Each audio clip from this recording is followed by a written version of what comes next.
Doing the front fender is super easy on these bikes. If you'll notice here, I use the special screws with the sealing washers on the top. And then let me show you how to assemble the bottom. It's really simple.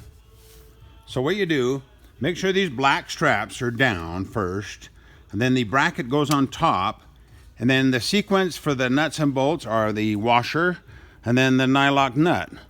Now right now it's just about August, September of 2021, and boy, things are getting tough to get. So you may get flange nuts here, or you may get a regular nylock with a washer. So either way, they'll work just fine. So anyway, black steel bracket, washer, nylock.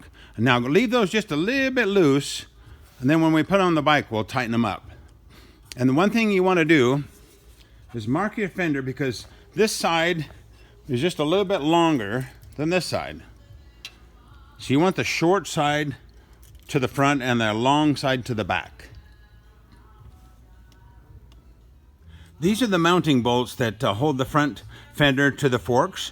Now this is the new ones that we send you. It'll have the nylock nut on the end. If you use those, you won't need to use Loctite. Now if you do use the bolt that came with the bike, the original one, and you use the original flange nut, then put just a little bit of blue Loctite on there before you screw it in, because you don't want these to come loose. And once they've been used once or twice, they might get a little bit loose and kind of lose their locking ability. So it wouldn't hurt to put a little bit of blue Loctite on there. So anyway, go ahead and put the bolts in, and the nuts on the other side. And then when you tighten things up, make sure that everything kind of stays straight, and go ahead and tighten these up. You can just use a screwdriver with a screwdriver on top, wrench on bottom. Go ahead and snug those up. Tighten everything evenly. Now do me a favor and make sure that we have enough clearance under here. You don't want that screw to rub the tire and put a groove in the tire. And every brand runs just a little bit different. So make sure that there's enough clearance there. You can actually hold that up while you tighten these, which will help give you a little more clearance.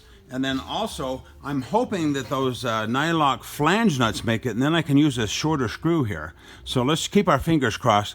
Supply shortages are killing everybody right now, and I hope we can get those. So anyway, check all that out, tighten it up, and then make sure everything's nice and straight on there. It should line up really nice. Our fenders we do them all in the machine shop, so everything should be pretty close. Check that out, and then we'll move right on to the seat.